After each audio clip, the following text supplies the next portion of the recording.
Pandian store serial today episode என்ன மாதிரியான twist ஆக்க போகுதுன்னு பார்க்கலாம். அந்த பொண்ணோட கழுத்துல தாலி கட்டணுன்றதுக்காக உட்கார சொல்லி உட்கார வச்சிட்டு இருக்காங்க.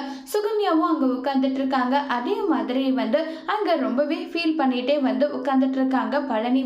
அப்ப பாண்டியன் கீழே மனம் எடுக்க கீழே இருந்தே பாரு, இதை பண்ணு அதை பண்ணு நல்லா சொல்லிட்டு இருக்காங்க.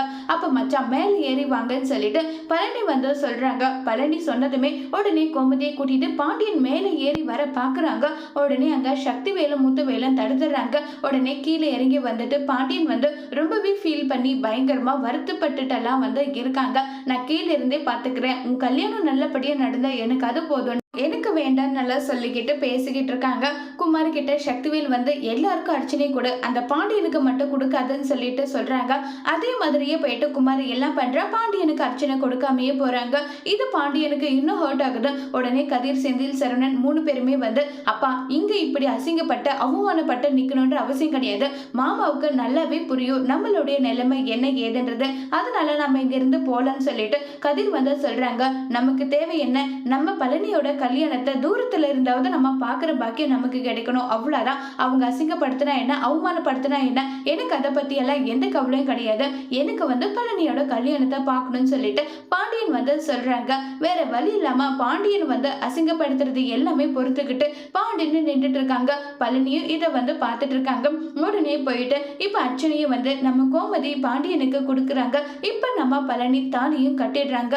தாலி கட்டி ரொம்பவே சந்தோஷமா எல்லாரும் இருக்காங்க. அப்ப ஆசீர்வாதம் எல்லார்கிட்டயும் வாங்கிட்டு இருக்காங்க. உடனே பழனி நேரா போயிட்டு பாண்டியன் கோமதி 2 பேர்கிட்டயும் ஆசீர்வாதம் வாங்கிட்டு அவ்வளவுதான் நாங்க கிளம்புறோம்டா, பத்திரமா இருந்திருக்கோம், நல்லபடியா இரு நல்லா சொல்லி பாண்டியன் அங்க இருந்து ஃபீல் ஆயிட்டு ரொம்பவே வருத்தமா கிளம்பி போறாங்க. போறாங்க. இப்ப வீட்டுக்கு எல்லாரும் கிளம்பி போடுறாங்க. கிளம்பி போனதோ கோமதி என் தம்பியோட கல்யாணத்துக்கு நம்ம ஒரு 3வது மனுஷங்களா இருக்க மாதிரி இருக்கிற நிலைமையாயிடுச்சுன்றாங்க. சரி வெளியே எதுக்காக நின்றுகிட்டு உள்ள வாங்க, அப்புறம் வெளியே இருந்தா அது கூட 1008 பிரச்சனை பண்ணுவாங்க. இல்ல மாலை காலத்துமா அவன் உள்ள போறத பார்க்கணும்னு எனக்கு ஆசையா இருக்கு, நான் இங்கே இருக்கேன்னு சொல்லிட்டு கோமதி நின்றுட்டு இருக்காங்க. அதே மாதிரி பழனி, சுகன்யா அவங்க 2 பேரையும் கூட்டிட்டு ஆரத்தில எடுத்து உள்ள வாங்கன்னு சொல்லி கூப்பிடுறாங்க. பழனிக்கு அந்த வீட்டுக்குள்ள போறதுக்கு விருப்பமே இல்லை. இருந்தாலும் பழனி யோசிச்சுட்டு ரொம்பவே வருத்தமா அங்கேயே நின்றுட்டு இருக்காங்க.